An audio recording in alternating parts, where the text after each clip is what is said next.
라디오의 대중화. 60년대는 라디오 대중화 시기. 사실 60년대에는 TV보다는 라디오의 대중화 시기였다. 50년대만 해도 라디오는 부유층의 상징물로서 1959년 라디오를 가진 집은 고작 30만 가구로 6%만이 라디오를 보유하고 있었다. 우와, 라디오가 정말로 귀했던 시절이네. 당시 라디오 한 대 가격은 60에서 70달러, 근로자들 수개월치 월급과 맞먹는 수준이었거든. 물론 TV 사극에서는 50년대 서민층 집에도 곧잘 나오는 소품이 라디오긴 하지만, 다만 1959년 금성사에서 라디오를 생산하기 시작하면서 라디오 보급이 늘어나기 시작한다. 국산 라디오는 30달러 정도로 수입품의 절반 정도였으니까. 그렇더라도 60년대 초기까지만 해도 라디오는 여전히 비싼 물건이었다. 또 국산 라디오 생산업체인 금성사는 점점 외국산에 밀려 고전을 면치 못하고 있었다. 때문에 장면 정권은 라디오 업체를 살리기 위해 61년 4월 특정 외제품 사용 금지법을 공포하게 되는데, 이 조치로 라디오는 국산품만 사용할 수 있게 되었다. 라디오 산업은 우리나라의 하나뿐인 전자산업이에요. 마땅히 보호해야죠.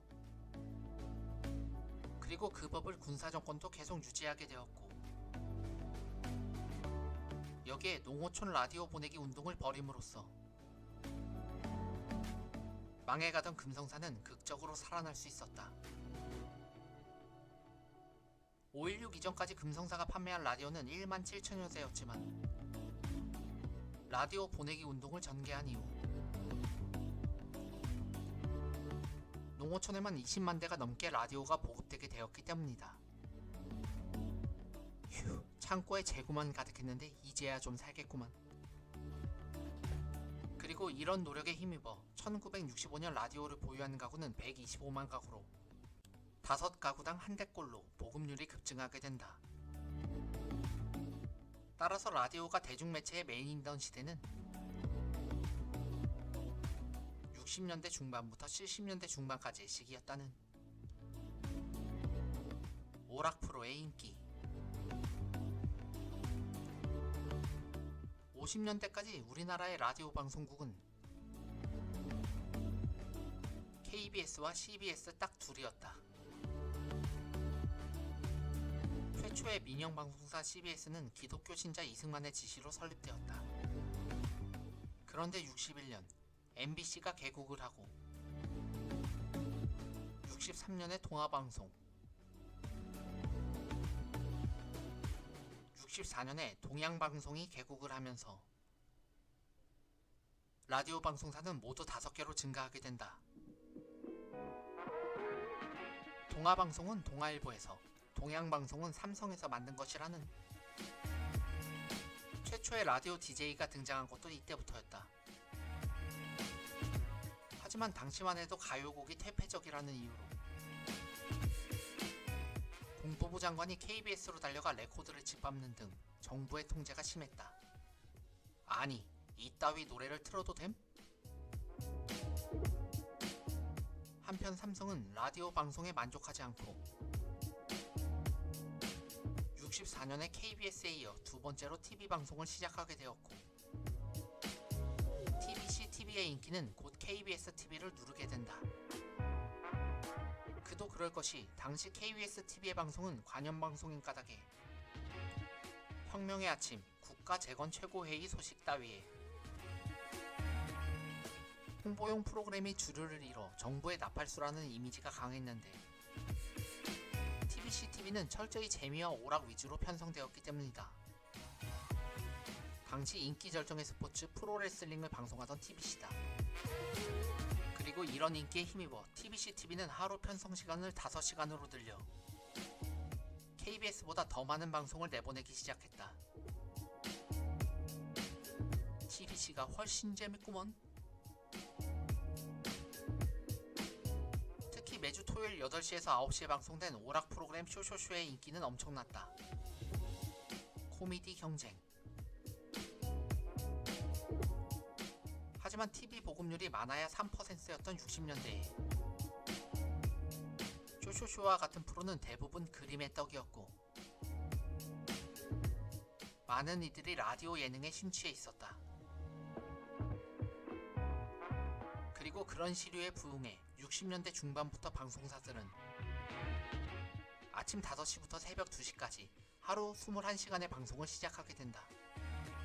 이로써 심야 방송의 시대가 열리게 된 것이다. 덕분에 팝송 위주의 AFKM 방송을 듣던 야심한 시각의 산업 현장이나 입시 준비로 밤을 새우는 학생들에게 심야 방송은 가뭄의 단비가 아닐 수 없었다. 또 5개 라디오 방송사들이 치열한 경쟁 체제에 접어들면서 방송사들은 서로 청취자들을 붙잡기 위해 오락 프로에 심혈을 기울이게 되는데 연속극을 녹음하고 있는 성우들, 당시에는 라디오 연속극이 인기가 있었다. 덕분에 주가가 높아졌던 이들은 바로 코미디언들이었다. TBS가 구봉서, 김희갑, 송혜 등 코미디언을 등에 업고 인기를 모으자 MBC 측도 이에 도전장을 냈지만 여의치 않자 끝내는 자본력을 앞세워 TBS에서 구봉서와 송혜를 탈취하고 배삼룡 등과 함께 드림팀을 형성했던 것이다. 반면에 TBC는 서영춘을 내세워 인기몰이를 하고 있었다. 너무 웃겨. 하하, 배꼽이야. 다만 코미디의 인기가 높은 만큼 심의도 강화되었다. 코미디언들은 재미도 좋지만 너무 함부로 막말을 한다니까. 때문에 64년 코미디언 송혜가 출연 정지를 당했는가 하면 65년엔 서영춘, 백금녀가 연이어 출연 금지 처분을 당하기도 했다. 100kg이 넘었던 거구의 개그우먼 백금녀의 사진이다. 백금녀의 경우엔 대본에도 없는 애드립을 쳤다가 큰 코를 다친 경우였다. 먹을 것이 없는 애기 엄마가 아이들을 한강다리로 데려가서 한 아이를 발로 차서 물에 풍퍽, 또 한 아이를 발로 차서 물에 풍퍽 빠뜨린다. 뭐야, 저걸 웃자고 얘기한 거야? 당장 잡아들여. 하지만 넓게 보자면 코미디언만큼 정권의 우군도 없었다. 방송작가 김재화의 말이다. 박정희는 코미디언을 의도적이든 아니든 정권의 홍보수단으로 이용했다. 그 1등 공신은 단연 코미디물이었고 전 국민 우민화 작전의 총사령관은 배삼룡이었다.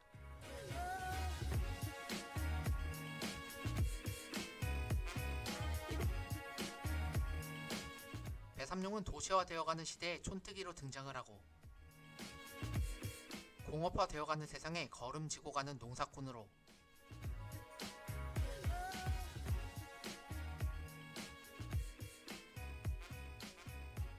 서구화되어가던 시절에 집신 신고 나타난 꼴불견으로 박정희 정권이 펴는 모든 정책을 역설적으로 찬미했다. 박정희를 도운 또 한 사람은 김희갑이었다.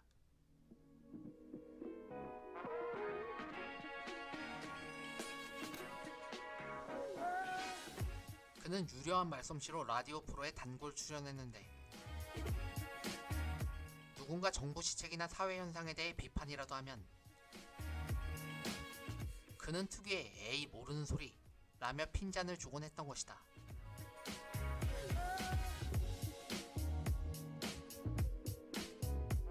당시 그의 말은 중정 취조실에서나 들을 수 있는 추상같은 호령 이상의 효과를 발휘했다. 누가 감히 박정희에게 반기를 든단 말인가. 60년대의 가요. 당시 대중가요의 으뜸 전도사는 단연 라디오였다.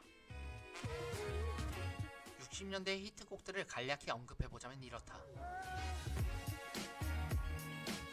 첫 번째, 60년대 초반. 당시 최대 히트곡은 노란 샤스의 사나이였다. 밝은 분위기에 빠른 템포가 인상적인 이 노래는 5.16 쿠데타를 일으킨 군인들의 젊은 이미지와도 맞았다. 그래서인가?